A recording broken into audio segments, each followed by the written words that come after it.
Bonjour, c'est Romilou. Donc aujourd'hui nous continuons le challenge Avalon, donc proposé par Claire Duval, comme vous le savez, donc il y a plus de 6 ans maintenant sur sa chaîne, Claire de la Lune. Et nous en sommes à la question 11. Avez-vous des superstitions concernant le tarot? Alors, honnêtement, non. J'ai pas de superstition en ce qui concerne le tarot. J'en ai eu lorsque j'étais jeune, j'avais 13-14 ans. Je voulais un petit peu expliquer sur la première vidéo de ce challenge. Ça me faisait un petit peu peur. Je voyais le tarot comme un outil de divination, uniquement comme un outil de divination, alors que oui, c'est un outil de divination, mais pas que, loin de là.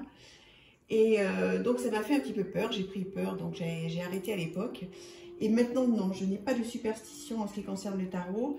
De toute façon, si on veut tirer le tarot, il ne faut pas avoir peur des réponses que l'on va obtenir, parce que sinon, il ne faut pas le faire. Il ne faut pas le faire, donc il faut attendre que ce soit le bon moment. Dans ces cas-là, vous pouvez prendre des oracles. Il y a des oracles qui sont tout doux, qui sont bienveillants, qui vont vous apporter beaucoup de douceur, beaucoup de réconfort. Mais en ce qui concerne le tarot, non, je n'ai pas de superstition particulière. En revanche, il y a des tarots que je n'ai pas, que je ne possède pas pour le moment, qui sont des tarots, par exemple, sur les zombies, même sur les vampires. Celui de Yann Daniels, je ne l'ai pas encore acheté. Il y a certains tarots qui me font un petit peu peur, mais c'est juste les illustrations qui me font peur, en fait. Hein. C'est pas d'aller creuser et d'avoir une réponse qui ne me plaît pas. Ça, au contraire, moi, d'avoir une réponse qui ne va pas dans mon sens, j'aime ça, puisque ça va me faire évoluer. Mais voilà, il y a certaines illustrations que je n'aime pas, qui me font un peu peur. Mais même le Deviant Moon, vous voyez, par exemple, eh bien, je ne l'ai toujours pas acheté. Là, je pense que j'ai passé le cap. Mais jusqu'à maintenant, oui, ce sont des illustrations qui me faisaient un petit peu peur. Mais j'ai aucune superstition. Alors, utilisez-vous, 12e question, utilisez-vous un significateur lors de vos lectures? Non. J'utilise un significateur lorsque j'utilise un petit Lenormand. Je ne peux pas m'empêcher de vous remontrer celui-ci que j'ai acheté, que mes enfants m'ont offert il y a très peu de temps, qui est un magnifique petit Lenormand. Alors avec le petit Lenormand, oui, j'utilise un significateur. Par exemple, voilà, je veux savoir ce qui se passe au sujet de ma famille. Donc, je mets au milieu la carte de la maison. Et ensuite, donc, je tire autour 2, 3, 4, 6 cartes, etc.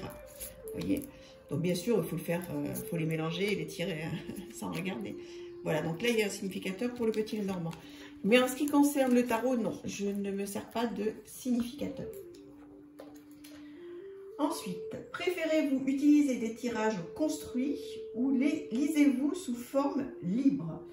Eh bien, en règle générale, alors comme je vous l'ai dit lors de la dernière vidéo, lorsque c'est un tirage du matin, puisque je tire quotidiennement, lorsque c'est un tirage du matin ou du soir, je prends 3-4 cartes et c'est un tirage libre. Je me demande, voilà, quelles vont être les énergies à venir.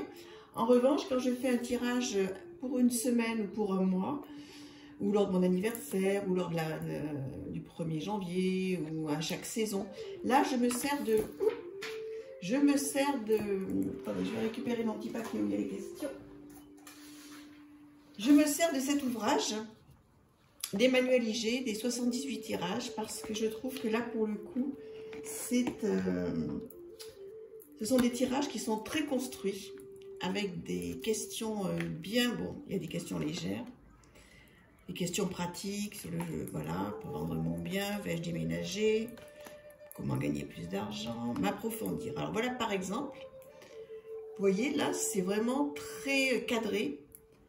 Comment je suis, comment je me vois, comment les autres me voient, l'important dans mon passé, ce à quoi j'aspire, ma qualité principale, ce que j'ai à garder caché, ce que j'ai gardé caché et que faire pour avancer.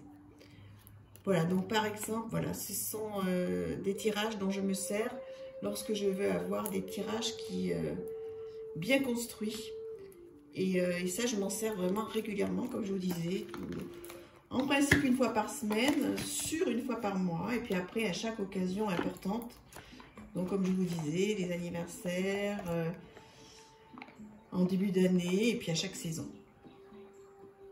Ensuite, quelle est ma carte de naissance? Eh bien, ma carte de naissance, c'est le pape.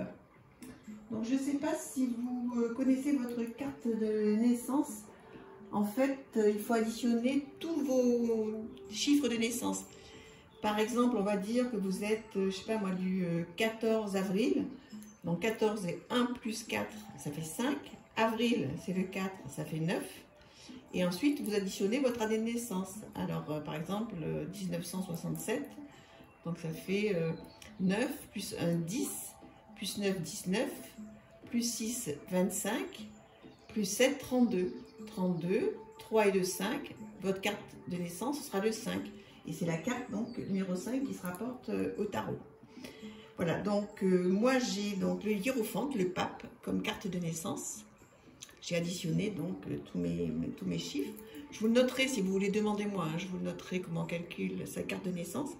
Donc voilà, donc moi en ce moment je me sers de ce jeu. Où est la boîte que je puisse vous le présenter? Oui, j'ai fait une vidéo hein, dessus, ce magnifique tarot, The World of Vision Tarot. Donc voilà, c'était juste pour vous montrer un exemple donc du pape. Et puis vous reparler un petit peu de ce jeu en 2022, en 2023.